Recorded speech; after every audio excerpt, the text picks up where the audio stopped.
काकी, अंजलि दीदी के लिए शहर से फोन आया है। जल्दी से भेजो दुकान पे, नहीं तो फोन कट जाएगा।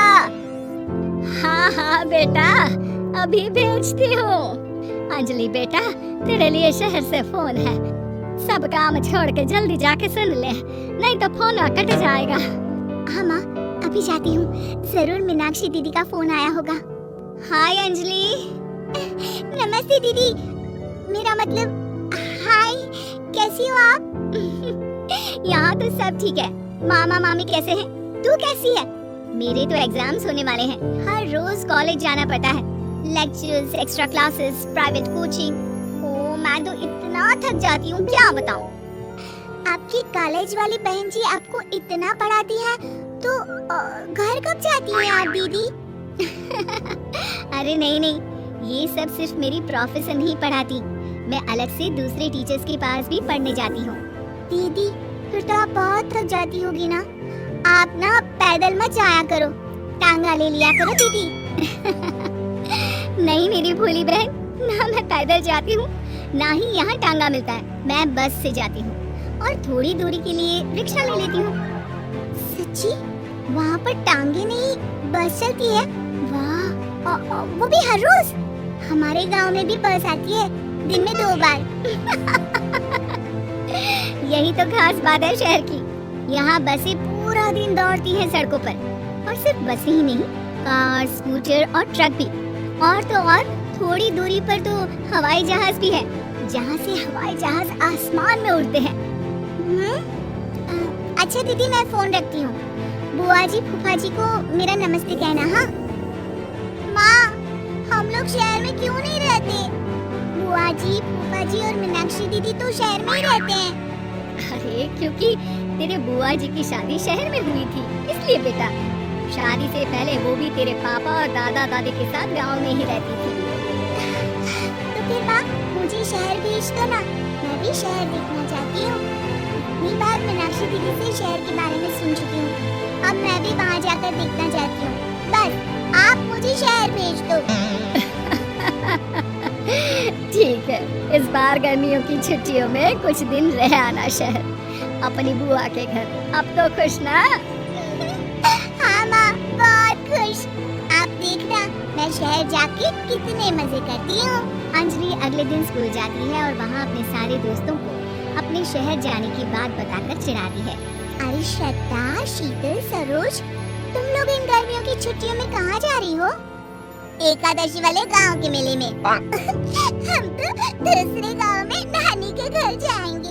उनका घर नहर के किनारे है, बड़ा मजा आएगा। हम इस बार कहीं नहीं जा रहे, बल्कि हमारे घर में रहने के लिए मेहमान आएंगे। और तू? अरे मेरा क्या है, मैं तो बस पास वाले शहर जा रही हूँ, अपनी बुआ जी के घर। वहीं रहूंगी कुछ दिन। तुम लोग चिंता मत करना, मैं चिट्ठी लिखूंगी तुम सबको वहाँ से। पापा, मुझे तो चक्कर आ रहे हैं, जी घबरा रहा है। बेटा, शहर आने की जिद भी तो तूने ही की थी। अब पहली बार बस में चढ़ी है तो यही होना था। भुगतो अब। अरे मामा जी, अंजलि, आप लोग आने से पहले बता तो देते, मैं लेने आ जाती बस स्टैंड तक। आओ आओ भैया, आओ बेटी अंजलि। माँ बुआ जी कैसे हैं वहाँ? और भाभी कैसी हैं? सब ठीक है, बस अंजलि जिद कर रही थी कुछ दिन आप लोगों के साथ रहने की, सो छोड़ने आ गया। दीदी, आप मुझे शहर घुमाने ले जाओ ना, मुझे भी शहर देखना है। हाँ हाँ, चल तैयार हो जा जल्दी से। अंजलि तैयार होने जाती है और कुछ देर बाद जब बाहर आती है तो अरे ये क्या कर दिया तूने? मार्केट तक ही तो जाना है। इतनी डार्क रेड लिपस्टिक, इतने बड़े बड़े झुमके और चूड़ियां और चेहरे पर इतना सारा पाउडर। मेरी बहन, ऐसे नहीं चलेगा, जा और ये सब हटा के आ। अरे कैसे, क्यों? मैंने शहर आने के लिए इतनी मेहनत से ये सब इकट्ठा किया था। और वैसे भी मैंने देखा है मोहल्ले की राधा काकी के टीवी पर एक फिल्म चल रही थी, उसमें हीरोइन ना ऐसे ही तैयार होकर जाती है घूमने। सब पता है मुझे, मैं तो ऐसे ही जाऊंगी दीदी। अंजलि शहर की चकाचौंध को देखकर बहुत हैरान और खुश होती है। ऊंची ऊंची इमारतें, सड़क पर दौड़ती गाड़ियाँ, बड़ी बड़ी दुकानें, उसकी एक्साइटमेंट का ठिकाना नहीं था। दीदी, ये छोटा सा कमरा सड़क के किनारे क्यों रखा है? इसमें कौन रहता होगा? ये कमरा नहीं, पीसीओ है, पीसीओ। यहाँ पर लोग फोन करने आते हैं, सिक्का डालकर। ओह, हमारे गांव में तो दुकान पे ही जाते हैं बात करने। अच्छा चल, तुझे रेस्टोरेंट में खाना खिलाने ले चलती हूँ। Excuse me, 2 plate noodles please and 2 Cola. Meenakshi को ऑर्डर प्लेस करते हुए अंजलि बहुत ध्यान से देखती है और थोड़ी ही देर में ऑर्डर लेकर वेटर आ जाता है और खाना टेबल पर रख देता है। अरे, ये लंबी लंबी सेवइयाँ खाती कैसे है दीदी? और इसके साथ कोई अचार, प्याज, मूली कुछ भी नहीं दिया, बस ये छोटा सा पेट खुजाने वाला दे दिया है। गांव में तो छोटे छोटे चावल ही होते हैं जो कि हाथ से ही खा लेती हूँ। इसे कैसे खाऊं दीदी? एक्सक्यूज मी, एक चम्मच प्लीज और लिटिल प्याज और अचार और मूली और एक गिलास मट्ठा बाद में। अब ये सब सुनकर आसपास बैठे लोगों को हंसी आ जाती है।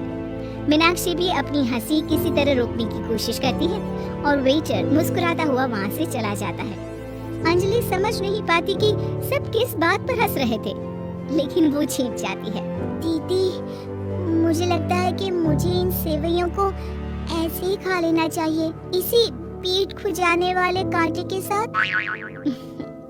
एक काम कर, तू मुझे खाते दे, जैसे मैं खाऊं तो भी वैसे ही खा ले। ठीक है दीदी। अंजलि खाते खाते नूडल्स में सिरका ज्यादा डाल देती है, फिर ऊपर से नमक दानी से खेलते हुए काफी नमक भी अनजाने में छिड़क लेती है। अरे ये क्या क्या खा लिया? अरे हाय हाय, कितना कड़वा है।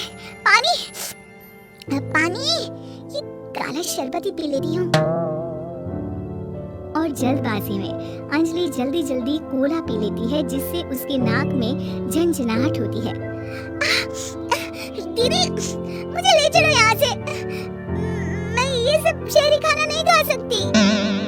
अब शर्म के मारे मीनाक्षी अपनी बहन को वापस घर ले जाती है और कहती है कि देख अंजलि, माना कि शहर और गांव एक दूसरे से बहुत अलग है, लेकिन इसका मतलब ये नहीं कि हमेशा शहर ही बेहतर हो और उस वजह से हमें वो सब करना पड़े जो हम नहीं कर सकते।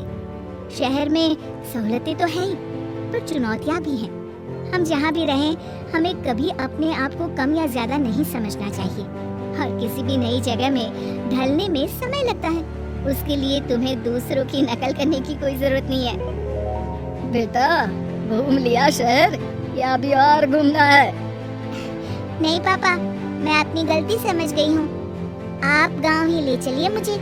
और वीडियो देखने के लिए चैनल को सब्सक्राइब करें।